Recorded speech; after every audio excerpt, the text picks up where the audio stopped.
Pues no tenemos ninguna excusa para no visitar el planetario de Castellón, y si nos quedamos con algo en el tintero el día de ese reportaje, pues por ello tenemos una vez al mes con nosotros a Germán Pérez, que hoy has venido solo. Germán, muy buenos días. Sí, hoy vine solo, hoy no podía, mi compañera no podía venir y vengo pero yo mira, solo. la hemos tenido aquí con Sí, la tenemos en espíritu, la tenemos. Sí, siempre es importante. Pues bien, encantado. Oye, qué frío, ¿no? Qué bien o qué mal, ¿no? Eso depende. Cada uno, aquí hay la sociedad está también polarizada entre si les gusta mucho el frío o si les gusta mucho la calor, ¿no? O sea, cómo se ven los cometas. O cómo que cualquiera vas a ir a ver un cometa con este frío. Pues es de lo primero que pensaba hablarte, del cometa, del famoso cometa verde que ha salido en todos los medios de comunicación. Que ya nos lo dijiste, es que estuviésemos muy atentos porque íbamos a ver ese tintineo, ¿no? Exactamente, lo comentamos y todo eso. Yo en cuanto lo vi dije, ¡ay, mira, Germán tenía razón! De hecho, he traído una única fotografía de un compañero. No es Rafa, porque Rafa todavía no me consta que sí ha salido a fotografiarlo. O sea, estos días no estoy en contacto con él. En Morella hace mucho frío. O sea, si aquí hace mucho frío, en Morella hace mucho frío. Pero tengo un compañero aquí de la Sociedad Astronómica de Castellón, aparte un amigo de toda la vida, pues que desde la Sierra Engarcerán me pasó una fotografía del cometa. No sé si la podremos poner, pero tenemos una fotografía del cometa, del famoso cometa verde. Pero en esto hay que comentar varias cosas. Y vamos a ser, y fíjate, Televisión de Castelló va a ser riguroso en cuanto al tema del tratamiento del cometa verde. Esta es la trayectoria verde, la trayectoria amarilla, esta que podemos ver, ya confundo los colores. Esta trayectoria que podemos ver es precisamente el cometa, cómo se va a mover durante estos días. Esto es de un día a otro, es cada puntito, y podemos ver que se va a mover a la izquierda está la constelación de Orión, y se va a mover cerca de esa constelación de Orión, y sobre todo el día 11 va a estar muy cerca de Marte. Y Marte es muy fácil de localizar porque es un planeta bastante brillante, rojizo. Es una de las estrellas más brillantes que hay en el cielo cuando anochece y de color rojizo. También vemos a la subderecha ese pequeño grupito de estrellas que son las Pléyades. Es un cúmulo de estrellas que mucha gente confunde con la Osa Menor. Pues lo vamos a estar moviendo, lo vamos a tener moviéndose en esa de arriba a abajo. La trayectoria es de arriba a abajo conforme van pasando los días. Al final de esta trayectoria que tenemos bajo a la izquierda, digamos, sería a principios de marzo. A principios de marzo se situará ahí a la derecha de la constelación de Orión. Vemos las Tres Marías. Pero bueno, lo importante es que fíjate que el día 9 de febrero, día 11 de febrero, está al lado de un planeta, de una estrella rojiza, que es el planeta Marte. Lo podemos ver a simple vista durante estos meses. Y aquí tenemos un primer plano de Carles Labordena, de un buen amigo y compañero de hace muchísimos años, tomada desde la Sierra Engarcerán con un telescopio pequeñito. Podemos ver ese color verdoso, que efectivamente es un cometa verdoso, como yo diría que el 90% de los cometas que se fotografían. O sea, y podemos ver su coma, que son esos gases que expele el cometa al acercarse al Sol. Se subliman los gases que tiene helados, ¿no? Los hielos, perdón, y pasan a gas, y se forma esa coma que pueden ser de miles de kilómetros, y luego la cola, pues también una cola que formada por gas y polvo, sobre todo, pues un poquito más delgada y mucho más larga, que puede alcanzar millones de kilómetros de longitud, y típica de cuando el cometa está cerca del Sol. Siempre les hemos llamado las bolas de nieve sucias, porque son conglomerados de unos pocos kilómetros. Se le calcula unos 2 kilómetros a este cometa, al núcleo del cometa, pues que tienen muchísimos hielos, y hielos de agua, hielos de dióxido de carbono, hielos de monóxido de carbono tóxico, hielos también de metano, ¿no? Por ejemplo, que le pueden dar esa coloración junto con los de carbono, esa coloración azul. Entonces, pues bueno, esos lógicamente cuando se acercan al Sol, al perihelio, pues se empiezan a sublimar. La cola siempre apunta en dirección contraria al Sol, es decir, si lo miramos con prismáticos, la cola solo es visible con prismáticos, no la podemos ver a simple vista. La cola es una estrella borrosita, no la podemos ver y ya cada vez está peor, se está alejando de ella, de la Tierra. La mejor fecha ha sido ahora a principios de febrero. Encima tenemos luna llena, encima hace frío, encima está nublado toda la semana, va a estar lloviendo. Esta semana complicado, lo disfrutamos la semana pasada. Sí, van a empezar a disfrutarlo bien en el hemisferio sur, porque allí es verano, el hemisferio sur es verano, y el tiempo lo tienen mucho más estable que aquí. Pero bueno, si podemos aprovechar de aquí a final de mes todavía para localizarlo, pues es posible que todavía notemos esa nebulosidad que se desplaza del cometa. Y bueno, y respecto al cometa verde, pues bueno, fue una metedura de pata en algún momento de algún compañero de los medios medios de comunicación, que vio la fotografía y dijo el cometa verde, ¿no? Pero es que casi todos los cometas, cuando se fotografían, pues se notan esas emisiones de características de ese tipo de gas que componen estas bolas de nieve sucia, ¿no? O sea, por tanto, de cometa verde poco. Y aparte, ese color verde no se ve, lógicamente. Miramos por un telescopio, por unos prismáticos, que es lo mejor para verlo, y no lo vemos verde, lo vemos blanco. ¿Una luz? Claro, el ojo no es tan sensible como para notar a bajas intensidades de luz. El ojo no es tan sensible como para notar los colores. Las estrellas aquí que vemos algunas un poquito rojizas porque son muy puntuales y son relativamente brillantes. Pero en cuanto miramos por un telescopio, por ejemplo, una nebulosa, que son típicamente rojizas, o algún otro objeto, las galaxias que son típicamente amarillentas, pues esa coloración en nuestro ojo a bajas intensidades de luz solo funcionan los bastones, no funcionan los conos, que son los responsables de la visión en color, y entonces lo vemos todo en tonos de gris, por decirlo de alguna forma. De ahí el dicho popular de por la noche todos los gatos son pardos. Por la noche no vemos bien el color, y con la astronomía nos pasa muchísimo. La cámara fotográfica, ¿qué ocurre? Que la ponemos, acumula luz, aunque sea poquita, es mucho más sensible, lo que llamamos el rango dinámico es mucho muchísimo mejor que el ojo humano, y enseguida lo sacamos de color verde. O sea que, bueno, bien, el cometa verde lo podemos ver con cierta dificultad, y esta semana, pues fíjate que... Difícil lo tenemos. Complicado. Lo podemos intentar ver también incluso desde la ciudad, aunque está en el límite de visión a simple vista, y es más complicado, aunque ha sido muy mediático, es mucho más complicado de lo que los medios aparentemente han dado a conocer. Una pregunta, ¿y qué pasará con este cometa una vez se irá poco a poco desintegrando? Realmente los cometas que han pasado, que tienen periodos, este es un periodo muy largo, tiene unos 50.000 años aproximadamente de periodo, ¿sí? Proceden de la parte más exterior del sistema solar, le llamamos a eso la nube de Oort, es donde pensamos que hay una gran cantidad de restos de la formación del sistema solar, y vuelve hacia allá. Puede ocurrir que, por ejemplo, en su vuelta hacia las partes más exteriores del sistema solar, pues, por ejemplo, los grandes planetas como son Júpiter, Saturno, Urano o Neptuno, que son planetas muy masivos, pues que la gravedad de estos planetas pudieran capturarlo, y entonces modificaran esa trayectoria de largo periodo, de varios miles de años, varias decenas de miles de años, en un cometa de corto periodo.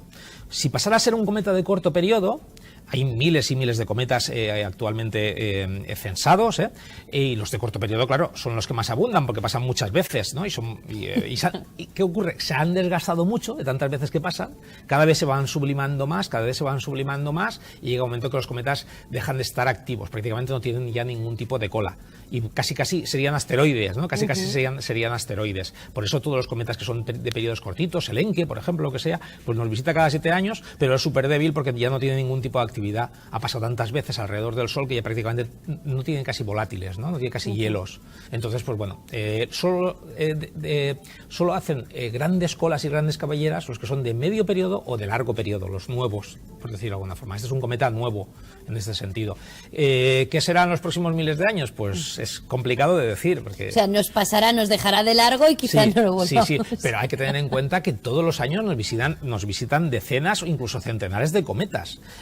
Y son capturados, lo que pasa es que son débiles, son de corto periodo algunos son de largo periodo, pero pasan muy lejos de la Tierra, o incluso algunos se desfragmentan al pasar cerca del Sol. Eso también hay animaciones de telescopios espaciales, especialmente los que estudian el Sol, que se ve muchas veces cómo se acercan al Sol. No los hemos descubierto cuando se han acercado, entre comillas, a la Tierra, y cuando están cerca del Sol, cómo se descomponen, se desfragmentan de la gravedad, del tirón gravitatorio que tiene el Sol. Entonces, bueno, los cometas son habituales. Lo que no es habitual es ver un cometa a simple vista. Eso de realmente excepcionalmente brillantes, yo creo que en la vida de una persona podemos ver 1, 2 o 3, y los últimos que se vieron excepcionalmente brillantes a simple vista, incluso desde dentro de la ciudad se veía la cola, fueron en el Hale-Bopp de Hyakutake a finales de los años 90, 96 y 97, o 97 y 98, si no recuerdo bien, si no recuerdo mal, más o menos esos años. ¿Cuándo podremos volver a ver un cometa que digas, incluso desde la ciudad, ostras, una estrella con cola, ¿no? Y ahí está quieta en el cielo, pues no lo sabemos. O sea, realmente no hay previsiones en los próximos años de ver ningún cometa brillante, pero siempre algún cometa nuevo nos puede dar una sorpresa, una alegre sorpresa.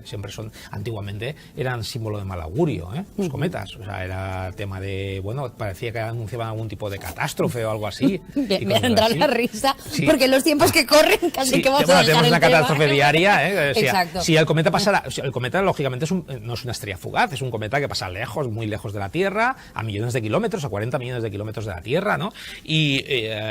Pero si pasara un día, mira, dirías, oye, ha habido un terremoto, digamos la asociación, ha habido un terremoto porque hemos visto un cometa en el cielo, fíjate, es el pensamiento mágico, el pensamiento mágico que se utilizaba, que en la antigüedad, cuando no sabían lo que eran las cosas, pues asociaba así. Aunque también, oye, hay que comentar, y ya que yo de eso de las catas de vinos y de las estrellas sé algo, hay que comentar que los vinos excepcionalmente buenos se llaman vino de cometa.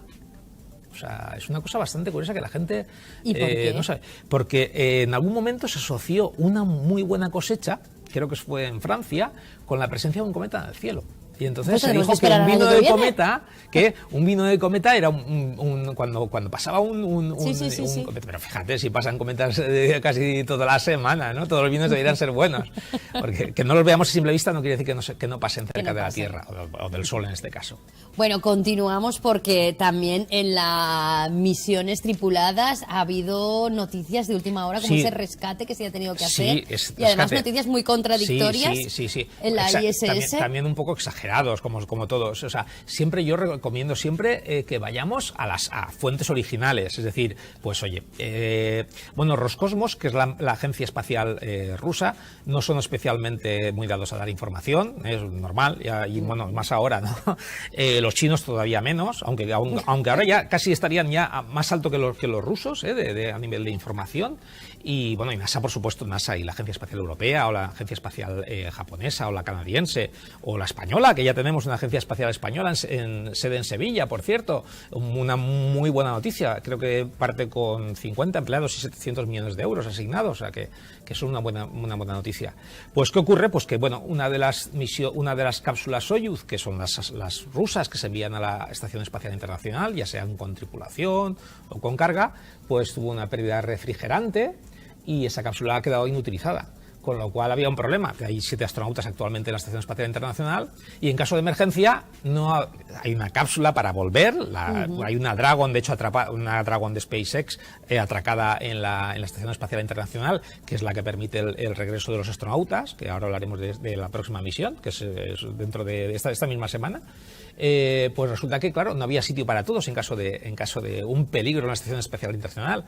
No ha habido ningún motivo en toda la historia de la Estación Espacial Internacional de peligro. pero claro, como esa cápsula ha quedado inutilizada o es peligrosa para un retorno de astronautas, pues bueno, entonces se ha dicho de qué ocurría, ¿no?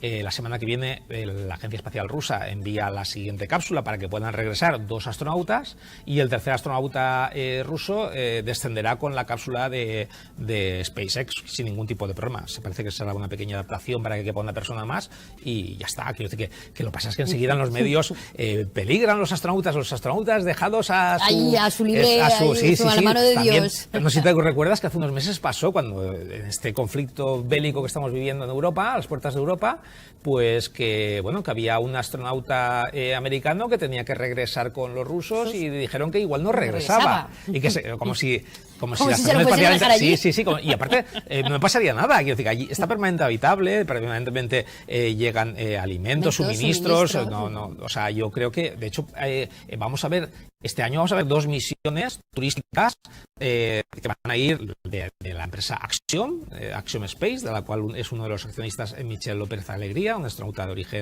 origen hispano. Pues bueno, la Axiom 2 y la Axiom 3 en estos próximos meses, en el mes de mayo la primera, vamos a ver cómo se atracan allí. Pasan allí 16 días en plan hotel. O sea, quiero decir que fíjate que permanecer estar en la Estación Espacial Internacional no es ningún problema. ¿Y cuánto cuesta?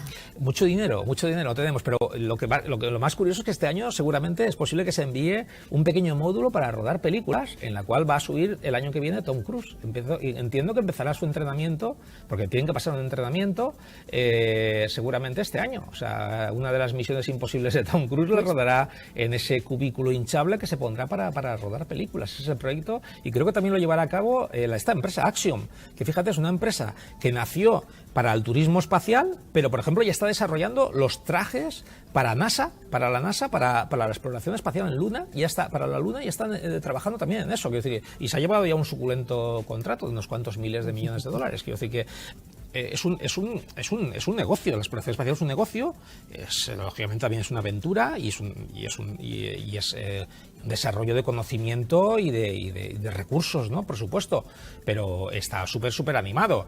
De hecho, fíjate si el turismo espacial está alcanzando unas cotas increíbles, inimaginables, que el año pasado se realizó la primera misión totalmente civil, que la realizó también un Falcon 9 de SpaceX y Inspiration 4, que recaudaba fondos para un hospital para niños con cáncer, para estudiar la oncología en niños con cáncer. Pues este mismo multimillonario de origen israelí pues va a protagonizar la siguiente misión, que va a ser totalmente privada, y van a realizar una actividad extravehicular. Eso significa que no atracarán a la Estación Espacial Internacional, estarán orbitando varios días la Tierra, pero ellos se están entrenando para poder salir con su traje de astronauta y todo el tema salir al espacio. Eso hasta hace poco era solo trabajo de astronautas profesionales, y ahora lo va a hacer un civil, en este caso un multimillonario que le encanta eso, y será la segunda vez que viaja al espacio en compañía y fíjate, una empresa privada. O sea, es algo increíble. O sea, los niveles que estamos viendo y la cantidad de lanzamientos que estamos viendo. Y por cierto, también le viene a Elon Musk, también le viene por detrás, pues la competencia que es la empresa Boeing. Ha sido a subcontrata toda la vida, la de los aviones de NASA, pero ahora mismo la Starliner, que es, mira, la imagen que tienes tú detrás es la Starliner, precisamente, todavía no ha sido capaz, es la nave que se ha desarrollado Boeing para llegar a llevar astronautas a la Estación Espacial Internacional, y de momento ha tenido todo problemas. Y llega con mucho retraso, llega con casi 2 años de retraso, y esperan que no haya problemas para su lanzamiento, creo que en el mes de mayo. O sea que fíjate cómo está la cosa ahí de competencia por contratos sustanciosos y millonarios, o sea, por supuesto. O sea, que está la cosa realmente emocionante. Y también continúan las investigaciones de ese rover que hay en Marte, me comentabas, sí, se están, que vendrán en breve esas muestras a la Tierra. En 10 años. En 10 años. ¿Estás recogiendo muestras? Sí. Bueno, tenemos 2 rovers activos actualmente en Marte, los 2 de NASA, los 2 con participación española. Tenemos 2 estaciones meteorológicas activas, hasta hace poco eran 3, pero ya una de las naves que teníamos aterrizadores pues dejó de estar operativa. Tenemos en los 2 rovers, uno lleva mucho tiempo, el otro solo lleva 2 años, pero este rover, el Perseverance, que es el rover más moderno y que es el que va a buscar vida presente o pasada en Marte, porque no se descarta esa presencia de vida microscópica, no de marcianos, que la gente le gustaría, ¿no? Y relacionar con los ovnis y todo el tema pues no, vamos a buscar vida pasada o presente en el subsuelo de Marte. Es un geólogo y un biólogo con todas las de la ley, no igual que una persona, pero es capaz de tomar muestras, de perforar rocas. La roca sedimentaria está en el delta de un antiguo río que desembocaba en un cráter, donde hubo un lago durante millones de años. Entonces, pues pensamos que ahí pudo surgir la vida, porque las condiciones del planeta eran las adecuadas. Pues bien, qué curioso. Lleva un container, él toma muestras, ya sea con el taladro o robóticamente, ¿no? Lógicamente, y las encapsula en unos tubos de titanio, y los 10 primeros tubos de titanio de las 10 primeras muestras muy interesantes por supuesto se sellan y se van dejando en la superficie de Marte a lo largo del recorrido del rover, perfectamente geolocalizadas, Marte localizadas en este caso, ¿no? Para que una misión que todavía está en proyecto, de la Agencia Espacial Europea, en la cual participa la Agencia Espacial Europea de forma preferente, vaya a Marte, despliegue un aterrizador, ese aterrizador se acerque al Perseverance, si todavía está activo, y aparte recoja las muestras que ha ido dejando el Perseverance por el suelo.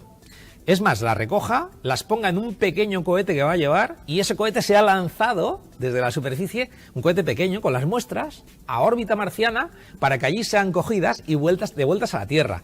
Suena a ciencia ficción, pero es que lo vamos a ver, porque los proyectos ya están diseñados, o sea, que ahora hay que construirlos.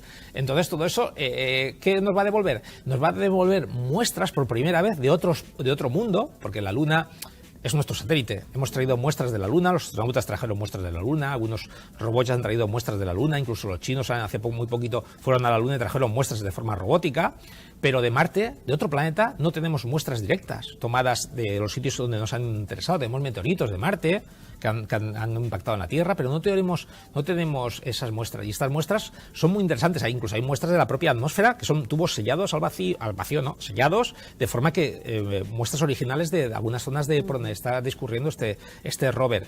Esas muestras se traerán a la Tierra en 2010 y se estudiará con instrumental mucho más sofisticado que lleva que el propio rover lleva, lógicamente. Entonces, bueno, nosotros tenemos que esperar 10 años para empezar a conocer ya de forma muy segura si vemos algún tipo de extrañeza en esas muestras que nos van a dar conocimiento sobre cómo era Marte en el pasado, cuando pudo ser habitable, y también por supuesto, si pudo surgir la vida, lógicamente, ahí, lo cual sería pues un acontecimiento brutal. Quiero decir que otro planeta también surgió la vida, lo que pasa es que no salió adelante, lógicamente. Y antes de estas imágenes entiendo que también se habrá diseñado, ¿no? Antes de estas imágenes, perdón, antes de esta recuperación de estos materiales se habrá diseñado una ruta por el lugar adecuado de donde se quieren ir recogiendo todas estas muestras. Sí, de hecho el equipo, bueno, no te lo quiero adelantar porque el mes que viene te lo adelantaré, pero vamos a tener ahí en el Planetario de Castellón, vamos a tener una persona que directamente trabaja con estos rovers y bueno, ya te anunciaré cuándo viene, porque va a ser realmente un privilegio poderlo tener en Castellón, en el Planetario de Castellón, a esta persona, un equipo científico detrás de... Hay miles de personas, pero que es la parte astrobiológica o astrobiológica del estudio de Marte. Y de hecho el rover, que puede ir a una velocidad relativamente alta, es muy cortos porque hace unos análisis muy exhaustivos. Quiero decir que 2 kilómetros en 2 años, pero no porque no pueda ir más rápido, sino porque necesita ir muy despacio, muy bien las panorámicas, dirigirse hacia rocas donde los científicos aquí, cuando les llegan los datos, piensan que pueden ser interesantes para perforar y tomar esa muestra, para analizar. Entonces, es un proceso que no es fácil, no es rápido, ¿no? Y aparte hay que tener en cuenta que tenemos una demora desde que le enviamos orden hasta que nos contesta, pues hay una demora de casi 20 minutos. Entonces hay que ir con mucho cuidado todo y todo muy previsto, ¿no? Lógicamente, más o menos la misión tiene trazada, el seguimiento por dónde tiene que ir el rover, y de hecho le ayuda ese pequeño helicóptero que está volando en Marte. Es la primera nave que está volando en un planeta, un pequeño helicóptero, el Ingenuity, que se diseñó para ver si era posible volar en Marte un pequeño helicóptero a velocidades subsónicas, hipersónicas, de lo que son las aspas, y hemos visto que lleva más de 40 vuelos. O sea, que es factible diseñar en la Tierra un cacharrito que vuele en la fina y tenue, casi inexistente atmósfera marciana, de dióxido de carbono. Oye, y aparte de todas estas novedades, ¿cuál es el planetario para mes de febrero? Porque viene cargado de actividad y de eventos que entiendo que la gente ya tendrá que estar consultando en la web si se quiere apuntar a alguno. Sí, en las redes sociales ya tenemos publicados los talleres que hacemos todos los domingos, dirigidos a niños y a niñas, pues entre 4 y 12 años. Estos 2 primeros talleres de febrero pues los vamos a dedicar, aprovechando que el día 11, que esta semana en muchos sitios, muchos museos de la ciencia, se celebra pues la presencia de la mujer, de la niña en la ciencia. Pues los hemos encargado directamente hacia todas estas mujeres que han sido brillantes, y la verdad es que astrónomas y científicas en general, y cuyo trabajo muchas veces ha sido no ignorado, sino aprovechado por otras personas que eran sus jefes, ¿no? Y detrás de la misma exploración espacial tenemos unos personajes increíbles. Se llegó a la Luna gracias en parte a mujeres que estuvieron ahí en departamentos muy importantes. La cápsula del Apolo 11, te podría contar innumerable, ¿no? Y astrónomas, por supuesto, tenemos muchísimas astrónomas que han sido prácticamente ignoradas en los libros de historia de la astronomía. Ese es el problema, que en los libros de historia de la astronomía pues se han citado pues al director del observatorio de Harvard, pero no se citaba pues a estas astrónomas, ¿no?, que trabajaban y hacían unos trabajos increíbles, ¿no? Entonces pues vamos a dedicar a hacer visibles a estas mujeres, ¿no?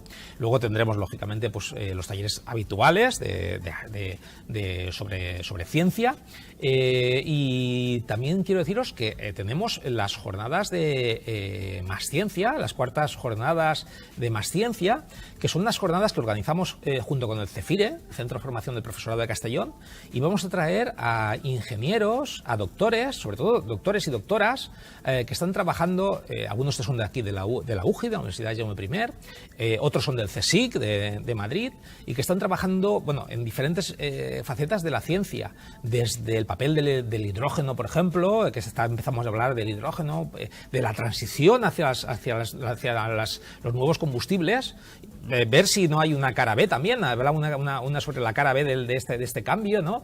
Y bueno, y todos los científicos punteros, científicas punteras también, que están trabajando en estos campos. Incluso hay una conferencia inaugural, si no recuerdo mal, que tratará precisamente de algo que hasta hace poco no lo teníamos muy en cuenta. Y recordemos que con la pandemia pues se empezó a estudiar pues precisamente cómo se transmiten las partículas en los aerosoles. O sea, algo que recuerda que cuando empezó la pandemia íbamos con el tema de no toques esto y tal, y bueno, y al final era todo por aerosoles, cómo se transmitía el virus que hemos sufrido, esta pandemia que hemos sufrido, ¿no? Pues por ejemplo el tema de la dispersión de los aerosoles en la atmósfera en sitios cerrados, pues, por ejemplo, es muy importante, era algo que no conocíamos y que tardamos en conocer y que se está investigando todavía más para poder trabajar mejor en estos temas, ¿no? Entonces, bueno, están invitados, por supuesto, hay un plazo de inscripción, hay un aforo limitado para estas jornadas, hay unas plazas para profesores que se apuntan a través del CEFIRE, de la formación del Centro de Formación del Profesorado de Castellón, y hay otras plazas, unas 30 o 40 plazas para cualquier persona que esté interesada en la ciencia, que se abrirá el periodo a través de la página web del Planetario de Castellón. Pues avisarnos en cuanto lo abráis para decírselo a nuestros telespectadores. Por supuesto, al final es el día 24 la inauguración, la abriremos seguramente un poquito antes, y si no lo abrimos ya esta semana, si no está ya abierta esta semana, cuartas jornadas de Más Ciencia, pues 24 de febrero. Germán, un placer tenerte un mes Muchísimas más con gracias. nosotros y descubriremos estas jornadas de Más Ciencia. Por Estaremos supuesto, muy pendientes. hablaremos de ellas. Y hablaremos de ellas. Muchas gracias. Nos vemos pronto porque el mes de marzo también viene cargadísimo de un montón de El mes de marzo me da miedo. Magdalena. Magdalena, cierto, Magdalena. Germán, un placer tenerte un mes Igualmente, más con muchas nosotros. gracias, Nos vemos pronto y un abrazo a todos los compañeros, a ese equipo del Planetario de la ciudad de Castellón. Nosotros hacemos una pequeña pausa para publicidad y continuamos hablando de equipo. El Tau, 2 victorias en una semana. Hasta ahora.